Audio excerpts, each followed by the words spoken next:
Noticentro 1, CMI. Autoridades lanzan megaoperativo en María Paz y El Amparo, en el sur de Bogotá, para combatir narcotráfico, robo y extorsión. Ejército hace presencia en barrios de Bogotá. Reporte de sanciones tras enfrentamiento entre taxistas, motociclistas y conductores de plataformas que causó caos en Aeropuerto El Dorado. Siguen bajando los embalses que abastecen de agua a Bogotá, pese a que ha aumentado el ahorro. Un militar muerto en combates en Cauca. Gran plantón cafetero en Antioquia. 16 heridos por accidente de tren cañero con bus escolar en Cali. Con Luisa Tobo. Muy buenas tardes, bienvenidos a Noticentro 1 CMI. Ante los múltiples casos de extorsión que se han registrado en la localidad de Kennedy, la policía y el ejército se tomó dicha localidad. Estil Vengas tiene todos los detalles. Stick, adelante, buenas tardes. Así es, Luisa y televidentes, feliz tarde. Pues se trata de una megatoma por parte del Ejército y la Policía Nacional en coordinación con la Alcaldía de Bogotá, esto específicamente en el sector de María Paz. Allí las autoridades llegaron desde la madrugada y continúan estos operativos, donde han encontrado celulares robados, vehículos robados, también han encontrado diferentes medicamentos adulterados y alimentos. Al respecto se pronunció el secretario de Seguridad, quien afirma que estos operativos se realizarán en las diferentes localidades de la capital del país. Por una acción conjunta y coordinada, como lo ven ustedes hoy en día acá, Policía Nacional, Ejército de Colombia, la Policía Metropolitana, la Brigada 13, la Secretaría de Seguridad, la Fiscalía General de la Nación y el resto del gobierno distrital. Nuestro objetivo es transformar las condiciones de las zonas más críticas para que los delitos no solo caigan, sino que dejen de ocurrir.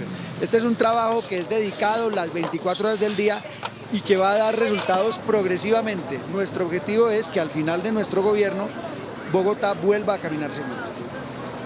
La extorsión, uno de los delitos que no baja en Bogotá y que se ejerce mayormente desde este sector de María Paz en la localidad de Kennedy. Por eso la policía se tomó todo este sector, donde han encontrado diferentes actores que cometen este delito de alto impacto. Una reducción en el delito del hurto a personas, que está en el hurto a personas y el hurto a motocicletas, a comercio, en todas sus modalidades, el 26% menos relacionado comparado con el año pasado. El único delito que se nos ha incrementado es la extorsión.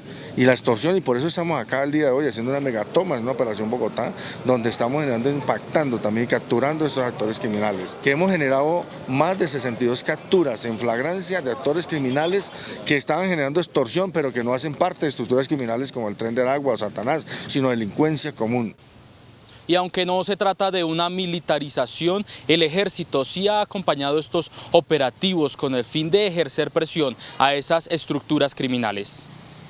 También las intervenciones que llevamos aquí en las 20 localidades, que son más de 150 intervenciones conjuntas, estas como hoy, esta megatoma aquí en María Paz. También la articulación con nuestros gáulas, policía, ejército, donde llevamos más de 19 capturas por el delito de la extorsión. También en cuanto al narcotráfico, tenemos la extinción de dominio de 29 bienes inmuebles, como la captura de 6 integrantes de la banda delictiva La Empresa, que esto es producto del narcotráfico, donde se intervinieron 2 empresas, como también 3 vehículos de alta gama, por un valor de más de 22.000 millones de pesos. Y en otras noticias de orden público nacional, continúa la crítica situación de orden público en el departamento del Cauca. Allí se presentaron nuevamente combates en el sector rural del Plateado. Hasta el momento se confirma que un militar fue asesinado.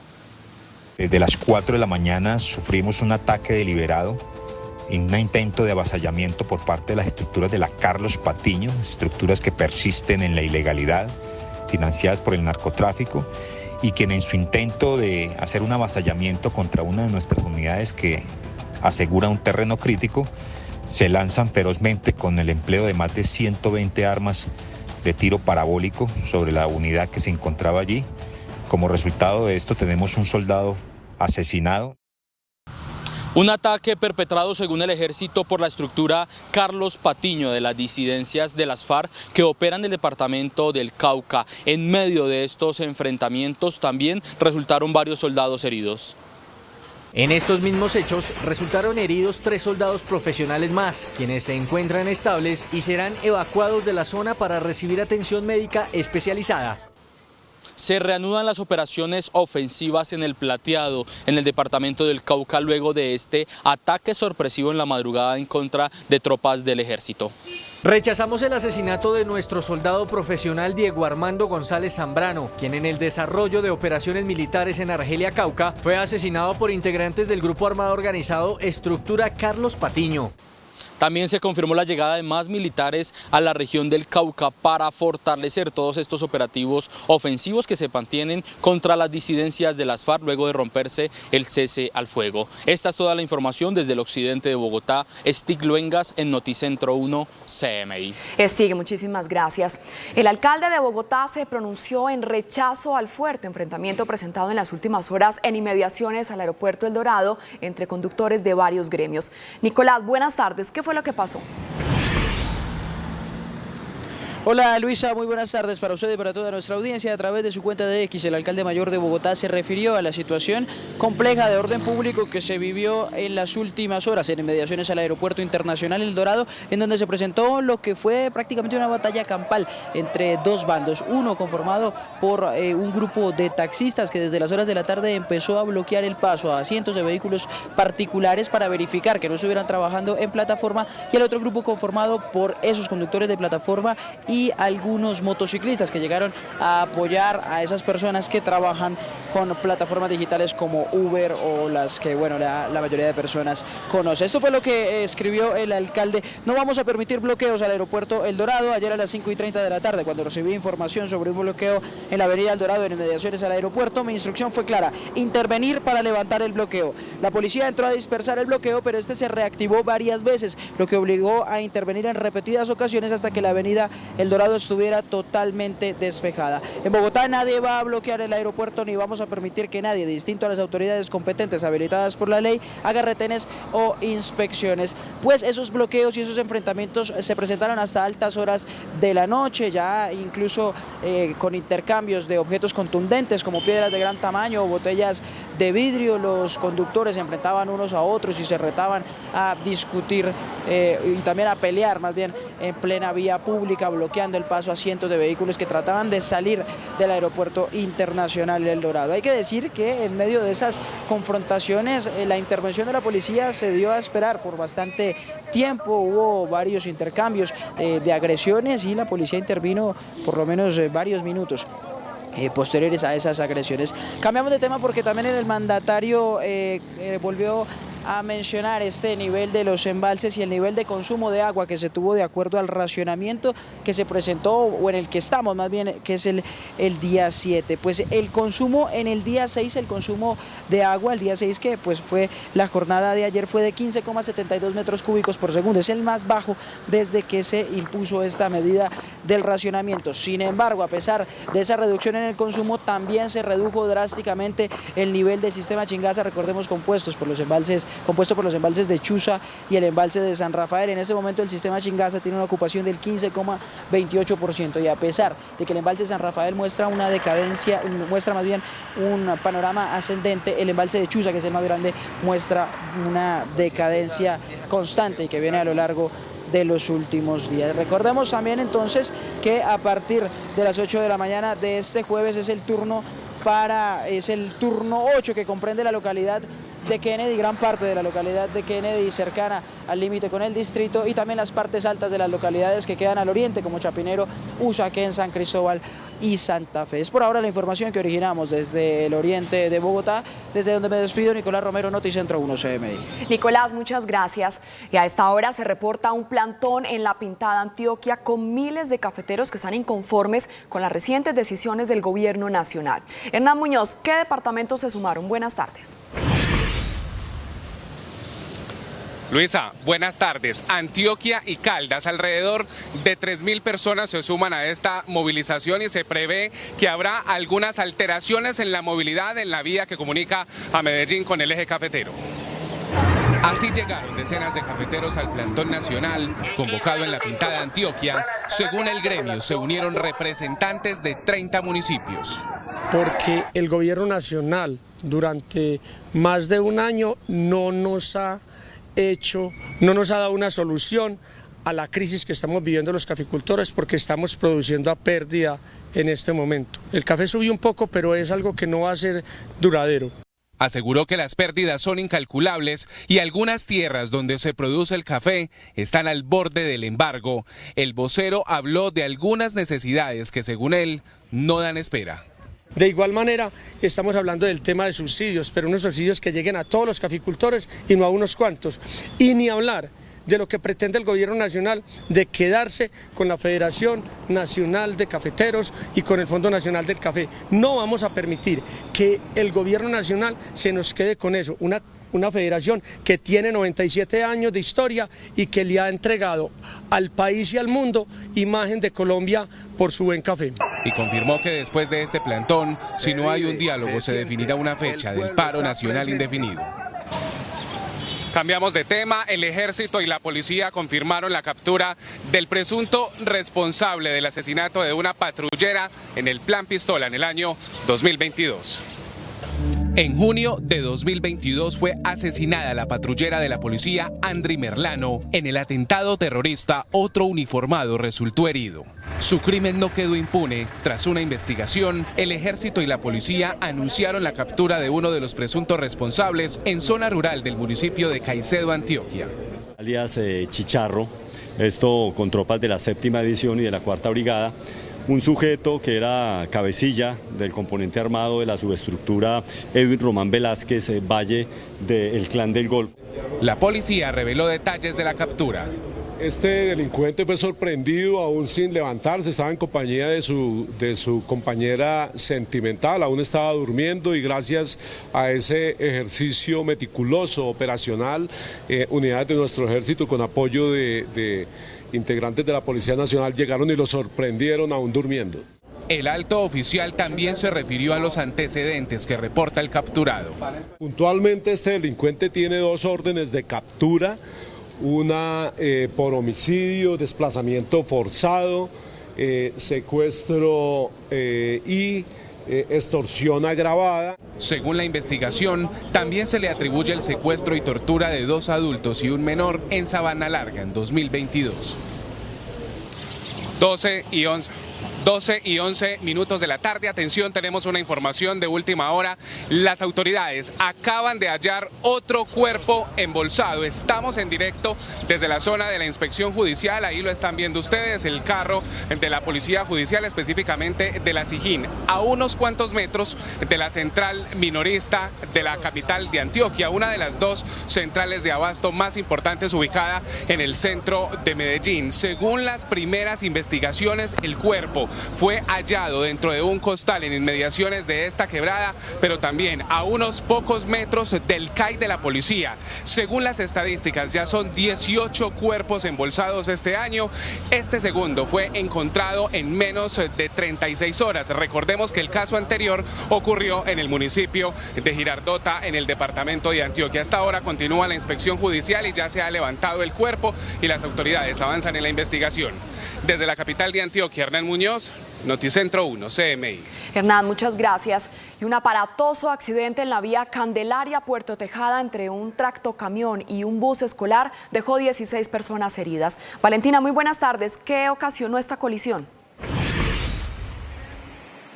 Buenas tardes, Luisa y televidentes. Pues los móviles de este hecho continúan siendo materia de investigación para las autoridades. Todos los lesionados eran menores de 15 años de edad.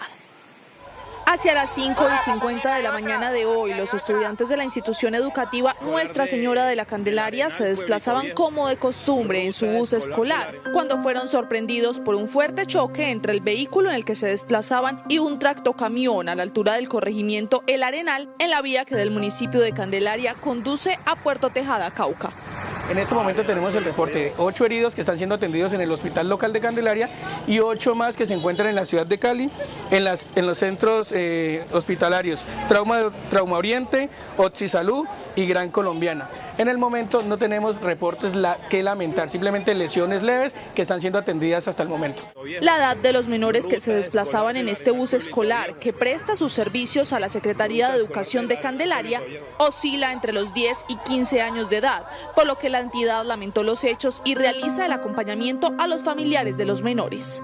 Desde la Secretaría de Educación, Cultura y Turismo de Candelaria estamos atendiendo la situación del lamentable hecho que se presentó el día de hoy con los estudiantes del sector del Arenal y del Pido, y estamos con la Secretaría de Tránsito averiguando y investigando todo lo sucedido para poder atender las solicitudes de los padres de familia.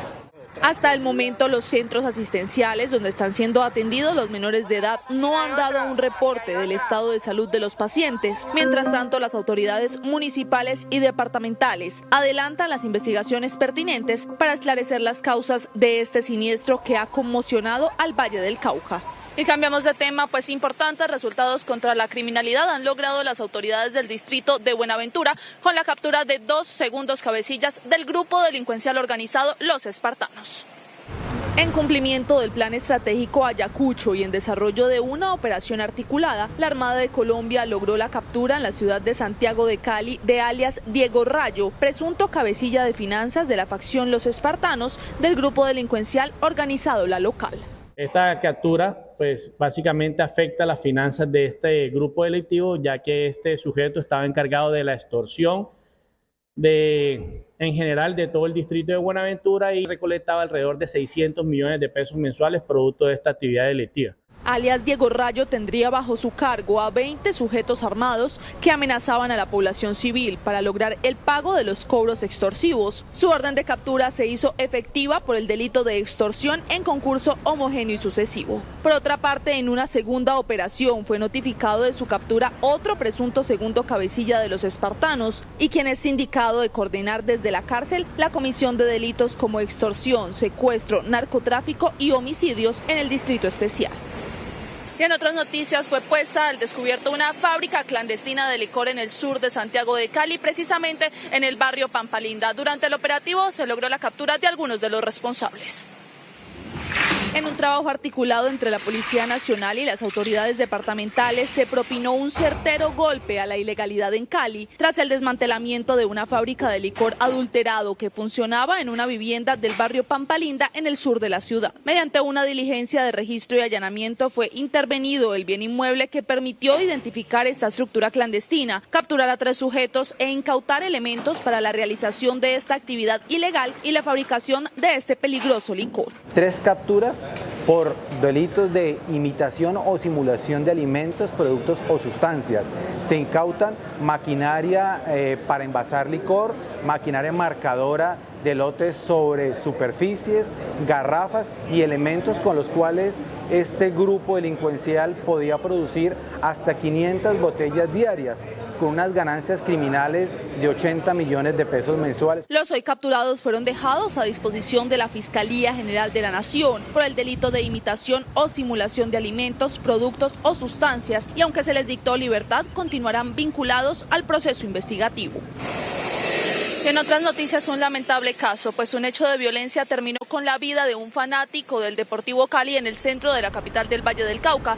El hombre, identificado como Ricardo Fabián Ordóñez Sea, de 32 años de edad, fue atacado con arma de fuego cuando se desplazaba en su motocicleta por la calle 10 con carrera 16 por un hombre que después de atentar contra su vida huye también a bordo de una motocicleta. Aunque según las autoridades este caso no tiene relación con las barras del Deportivo Cali, más bien se trataría de un caso relacionado con un gota a gota. Avanzan las investigaciones para esclarecer cuál es el responsable.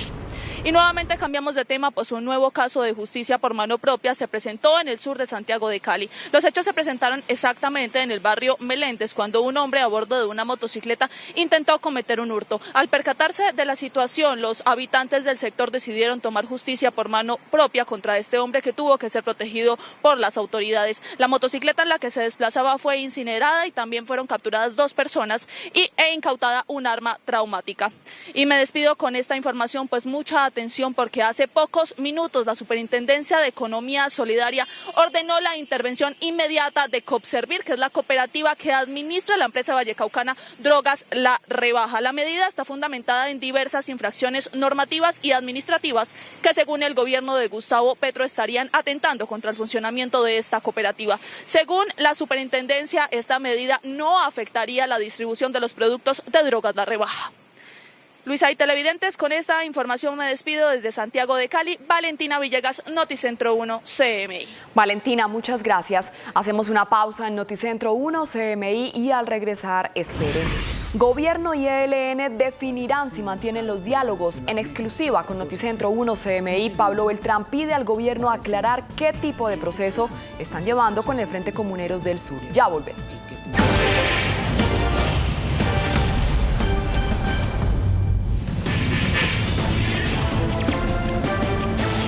Las autoridades continúan con las investigaciones para establecer los detalles del robo registrado en una joyería del Centro Histórico de Cartagena. Tatiana Rodríguez con la información. Tatiana, buenas tardes. Luisa, televidentes, muy buenas tardes. Según los detalles que han señalado las autoridades, estas personas, los asaltantes, se hicieron pasar por turistas para ingresar y lograr el cometido. Las autoridades continúan con las investigaciones para establecer los detalles del robo registrado en esta joyería del Centro Histórico de Cartagena, hasta donde llegaron los asaltantes para lograr su cometido. Se ha podido hasta el momento establecer que un grupo de ciudadanos que se hacían pasar como turistas hacen ingreso a la joyería, engañan a los que estaban atendiendo, igualmente engañan al vigilante, le hurtan el arma, lo neutralizan e inicia el hurto. Según los detalles conocidos, el asalto se planeó sigilosamente días antes e involucra a al menos 10 personas. Depositan varios elementos de la joyería y allí es cuando unos ciudadanos solidarios del sector informan a la patrulla de vigilancia, iniciando el plan Baluarte, un plan candado con efectividad. Hasta el momento podemos reportar que tenemos 5 delincuentes capturados. Asimismo, señalaron las autoridades que se lograron recuperar 2 tulas con joyas y se incautaron 2 vehículos y 2 motocicletas. Entre tanto, 4 de los capturados presentan antecedentes judiciales por porte ilegal de armas de fuego, fuga de presos, porte de estupefacientes y hurto a entidades financieras. Se conoció además que aunque las autoridades recuperaron 2 de las tulas con las joyas, las pérdidas ascienden a los 300 millones de pesos. Es por ahora la información desde Cartagena. Tatiana Rodríguez para Noticentro 1 CMI. Feliz tarde. Tatiana, muchas gracias. En el marco de la visita del presidente Lula, Colombia y Brasil firman un acuerdo de cooperación agrícola. La ministra de Agricultura, Jennifer Mojica, anunció que se busca aplicar el modelo brasileño para combatir el hambre. La ministra de Agricultura, Jennifer Mojica, y la viceministra de Desarrollo Agrario de Brasil, Fernanda Machiavelli, anunciaron un acuerdo bilateral sobre desarrollo rural y seguridad alimentaria. El acuerdo permitirá el intercambio de experiencias, estrategias y recursos para el desarrollo del campo. Involucra estos 2 temas. Por un lado, nosotros queremos aprender con el gobierno colombiano cómo hacen, por ejemplo, con esta práctica que son las reservas campesinas, que es una política de referencia que nosotros en Brasil también queremos implementar. La principal enseñanza o el principal aprendizaje que necesitamos y que hemos venido recibiendo del gobierno y de la experiencia brasilera tiene que ver con todo el fortalecimiento del cooperativismo y asociatividad de los agricultores familiares como protagonistas y como dueños de la seguridad alimentaria de este país. La ministra de Agricultura informó también que, inspirados en el modelo Hambre Cero de Brasil, el gobierno colombiano busca fortalecer el cooperativismo y la asociatividad de pequeños productores a partir de la primera feria de agricultura familiar y campesina que se desarrollará en Corferias del 20 al 23 de junio próximos. Última hora, Noticentro 1 CMI. Las delegaciones de paz del gobierno y del ELN decidirán este viernes si se descongela la mesa de conversaciones o se mantiene la pausa en los ciclos de negociación. Todo dependerá de un informe que presentarán las dos partes sobre el proceso de paz que se adelanta en Nariño con el Frente Comunero del Sur y el tratamiento que el gobierno decida darle a esta negociación. Este anuncio fue hecho por el jefe de la delegación de paz de este grupo insurgente, Pablo Beltrán, en entrevista exclusiva con Noticentro 1 CMI desde Caracas. William Parra, ¿qué dice el comandante del ELN? Buenas tardes. Hola Luisa, ¿qué tal? Muy buenas tardes. Pues el comandante Pablo Beltrán, jefe de la Delegación de Paz del Ejército de Liberación Nacional, hace un llamado al gobierno a lo que él llama el juego limpio en la mesa. Dice que si no se cumplen los acuerdos, el diálogo que se adelanta con esta guerrilla, en vez de estar a -2 grados, va a pasar a -20 grados de congelamiento. Ayer las dos delegaciones de paz tuvieron un cara a cara en Caracas y acordaron que el próximo viernes se reunirán para presentar cada uno información sobre cómo se está llevando a cabo este diálogo de paz con el Frente Comuneros del Sur. Esto es lo que dice Pablo Beltrán. En la plenaria de ayer de la mesa estuvimos asistiendo 44 personas, 19 del gobierno, 10 del ELN y creo que 15 de garantes y acompañantes, o sea, la comunidad internacional. ¿En qué acordamos ayer? Que antes de que termine esta semana, el gobierno informa a la mesa en qué consiste el proceso que ellos están haciendo con ese grupo en Nariño, o sea, cuál es el fin buscado, cuáles son las metas, el propósito. Y segundo, va a decir en ese plan, en ese proceso en curso allá que llevan, en qué punto van. ¿Por qué es importante eso? Que nosotros les solicitábamos, informen qué están haciendo, infórmenle a la mesa. Y sobre ese informe, entonces nosotros nos pronunciaremos. También acordamos de que a la mesa, antes de que concluya esta semana, nosotros como delegación de diálogo del ELN vamos a presentar un informe sobre lo que conocemos que está ocurriendo en ese proceso paralelo que lleva el gobierno y cuáles son los elementos que nosotros criticamos de ese proceso. Entonces eso debe hacerse antes de que termine la semana. O sea, cada uno expone de manera oficial cómo ve el asunto para que se haga un intercambio y un debate y miremos a ver qué puntos de resolución tiene dónde va este proceso que para nosotros es un proceso espurio que ellos llevan en Nariño. Justamente el jefe de la Delegación de Paz del ELN dijo que durante el proceso de consultas la delegación se reunió con todos los frentes que integran esta guerrilla. Sin embargo, dijo que no se había podido reunir con el Frente Comuneros del Sur justamente por esta crisis que se está presentando y habló sobre qué es lo que está pasando con este grupo en Nariño. Ellos evaden un proceso interno a que fue llamado el principal personaje que impulsa todo esto. Entonces fíjese que es un proceso que comienza disciplinario, que fue informado al gobierno y pese a eso el gobierno trata de darle un estatus político. Entonces, ese es nuestro reclamo.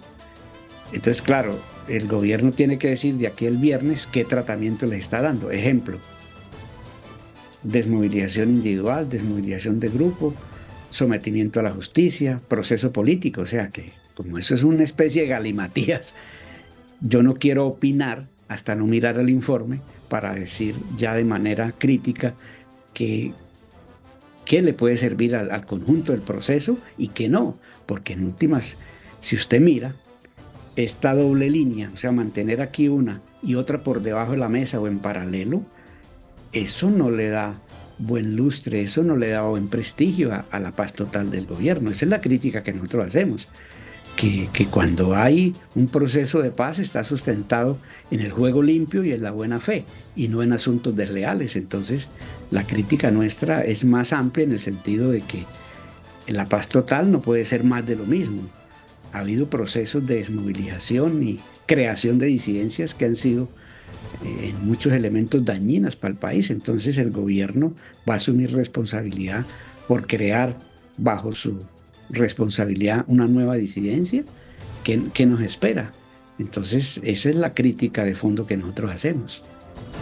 Pues yo prefiero ser un poco, ¿qué sería? Como no quiero ser negativo, pero tampoco quiero ser optimista, no. Yo pienso que mejor es esperar a que el gobierno presente su informe el viernes y sobre eso miramos qué sigue, porque, por ejemplo, hagamos hipótesis, que él dice, hombre, sí, hay tales y tales procesos y nosotros sobre esa base podemos hacer tales tipos de correctivos, pues se arregla. Pero si ellos el viernes presentan una cuestión, como decimos en Colombia, un saludo a la bandera, que no toca los problemas que es, pues quiere decir que el problema tiene que seguirse tratando. Eso va a depender mucho del informe que presenten. Sobre la posibilidad de firmar un acuerdo de paz entre el gobierno del presidente Gustavo Petro y el Ejército de Liberación Nacional, esto dice Pablo Beltrán. Pues si ellos siguen ahí con esa manera tan, ¿qué será? Tan equivocada de manejar la mesa con el ELN, yo no le auguro que vaya muy lejos. Porque es que en esto tiene que haber construcción de confianzas. Y resulta que con esos actos de lealtad ellos lo que hacen es derrumbar las confianzas que veníamos construyendo. Entonces ese es nuestro llamado, que hagamos juego limpio y verá que esto anda, porque si no eso va a estar trabado por los siglos de los siglos. O sea, en vez de estar a menos 2 grados vamos a ir a menos 20 grados de congelamiento. Entonces en las manos de ellos está de que recuperemos el ritmo que traíamos, que era importante. Todo el mundo reconoce que en año y medio se avanzó mucho, se hizo una agenda, se está implementando una participación de la sociedad en la construcción de la paz. Acabamos de reanudar un segundo momento de cese de 6 meses que va hasta el 3 de agosto. O sea, aquí en los hechos se ha mostrado voluntad de avanzar, pero con esa manera tan irregular de ellos abordar la mesa con nosotros, pues no vamos a ir muy lejos.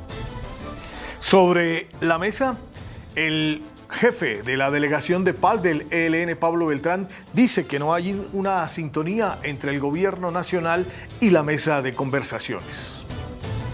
Le agrego otra cosa. Eso. Yo pienso que hay desintonía entre lo que hace la delegación del gobierno y hace la oficina del comisionado de paz. Y en momentos lo que se ve es que van en direcciones contrarias. O sea, el gobierno es el que tiene que articular. ¿Quiénes están metidos en el proceso ese de Nariño? La oficina del comisionado de paz, la gobernación del departamento, la policía y el ejército. Los 4 los manda el presidente Petro. El presidente Petro manda a las Fuerzas Armadas. El presidente Petro manda a la oficina del comisionado. Y el presidente Petro, en asuntos de paz, es la jerarquía máxima frente al gobernador de Nariño. Entonces pónganse de acuerdo. Le voy a decir un chiste. Oti tiene más de 15 años que la mayoría de edad que la mayoría de nosotros. Eso no es un criterio. El criterio es, bueno, aquí hay voluntad política para empujar este proceso de paz. Eso es lo que uno le interroga a Oti, porque uno cada nada ve que en vez de decir que su delegación está actuando bien, no hace sino resaltar los puntos como debilidad o de falencia. Entonces no parece comisionado de paz y a veces me parece escuchar casi la voz de un comisionado anterior, Ceballos, que se ganó el título del comisionado de la guerra. Entonces que Oti tenga una actitud más constructiva y más propositiva y más en positivo, porque solamente le busquen los peros a la calavera. Entonces, no. Él debe animar a su delegación para que avance. El viernes entonces se conocerá por una parte la información que entregue el gobierno, el análisis sobre el proceso de paz que se está llevando a cabo con el Frente Comuneros del Sur, y también se conocerá pues la respuesta del Ejército de Liberación Nacional para saber si se descongelan o si se mantienen congelados los diálogos de paz. Esa es toda la información. Hacemos una pausa en Noticentro 1 CMI y ya regresamos con más información. Dubái registra una tormenta histórica. Según las autoridades, en pocas horas llovió la misma cantidad de agua que cae en 2 años. Dubái se ha visto anegada por una serie de aguaceros y sumergida en una inundación provocada por el equivalente a 2 años de lluvia. Estas inundaciones han causado al menos 18 muertos en la vecina Omán, entre ellos algunos niños en edad escolar. Las autoridades rescataron a varias personas del agua en al menos 75 ocasiones con ayuda de helicópteros, lo que ha facilitado también las labores de evacuación, rescate, transporte, búsqueda de ayuda. En forma similar, el Centro Nacional de Meteorología de Emiratos Árabes Unidos comunicó que el país recibió la mayor cantidad de lluvia en 75 años, ya que algunas zonas registraron más de 250 milímetros de precipitaciones en menos de 24 horas. Actualmente se mantiene una alerta naranja, ya que es posible que llueva en toda la zona durante esta semana, pero se concentrará en las proximidades de la costa de Omán, así como en partes de Irán y Pakistán. 7 civiles israelíes resultaron heridos en un ataque aéreo lanzado por Hezbollah. En las últimas horas, Hezbollah lanzó un ataque aéreo contra una instalación militar de Israel en la ciudad de Araf al-Arashen, en el norte del país, cerca a la frontera con el Líbano, dejando 7 civiles israelíes heridos. Hezbollah se adjudicó el bombardeo con misiles y drones contra la base militar israelí, el cual fue una respuesta al asesinato de miembros y comandantes de la organización en el Líbano. Y es que Hezbollah e Israel continúan con el fuego cruzado que iniciaron hace más de medio año, a raíz de la guerra en Gaza y en medio de la creciente tensión en Oriente Medio, tras el ataque perpetrado el fin de semana por Irán con más de 300 drones y misiles disparados hacia territorio de Israel, que no causaron muertos. Por la crisis de sequía en Santander está en riesgo la producción de energía hidroeléctrica en la represa Hidro Sogamoso. Una preocupante sequía provocada por el fenómeno del Niño y la alarmante falta de lluvias, el embalse Topocoro, vital para el abastecimiento de energía en Santander y otras regiones del país, amaneció hoy con el nivel más bajo durante las últimas semanas. Topocoro tuvimos 18.1%, luego aumentó a 19.2% con unas lluvias y ayer lo teníamos en el 16.5%. Entonces la pregunta es, ¿qué vamos a hacer nosotros? Pues estamos en una campaña y aprovecho para decirle a los santanderianos que tomemos medidas para ahorrar el agua lo más que podamos. Con esta amenaza latente de racionamiento de energía en el departamento, la central hidroeléctrica Sogamoso hizo un llamado urgente al consumo responsable de agua y energía. Actualmente contamos con un plan B que es el embalse de Tona. Es un embalse de 17 millones de metros cúbicos, el cual, ante la ausencia de cualquier otra fuente, podemos usarlo durante 3 meses ininterrumpidamente para prestar el servicio. El embalse de Topocoro es una de las fuentes de captación de agua del Acueducto Metropolitano de Bucaramanga, que diseñó una estrategia para evitar racionamientos de agua en la región. El caudal que está ingresando a nuestro embalse es de 68 metros cúbicos por segundo, equivale a un 24% del promedio histórico que normalmente debería estar ingresando en este momento al embalse. Para expertos en recursos energéticos, en 2 meses comienzan a recuperarse en los embalses, lo que podría significar mayores precios en la factura de la luz. Los embalses están en mínimos históricos y las plantas térmicas trabajan al tope. Esto dijo en Barranquilla el viceministro de Energía, Javier Campillo, al instalar el 7º encuentro de energías renovables. Jorge Castro con el informe. Jorge, buenas tardes. Muchas gracias, muy buenas tardes. El viceministro de Minas y Energía, Javier Campillo, dijo que pese a las condiciones climáticas adversas, es el momento para continuar en un proceso de transición energética justa. Hoy estamos en el mínimo histórico de capacidad agregada de embalses en Colombia. ¿Qué significa esto? Que nuestro parque térmico está a tope. Estamos despachando, y lo hicimos hace unos días, en que forzamos la generación térmica del país y llevamos toda la generación térmica a la base. Invertimos la ecuación de generación en el país. Pasamos la generación térmica a la base para poder garantizar que podamos reducir la velocidad de reducción de nuestros embalses y poder alargar el tiempo en la operación. Noticias desde Barranquilla con Jorge Castro, Noticentro 1 CMI. Muchas gracias. Hasta aquí Noticentro 1 CMI. A continuación, la lista de Eric y a las 8 de la noche una nueva emisión de noticias. ¡Feliz tarde!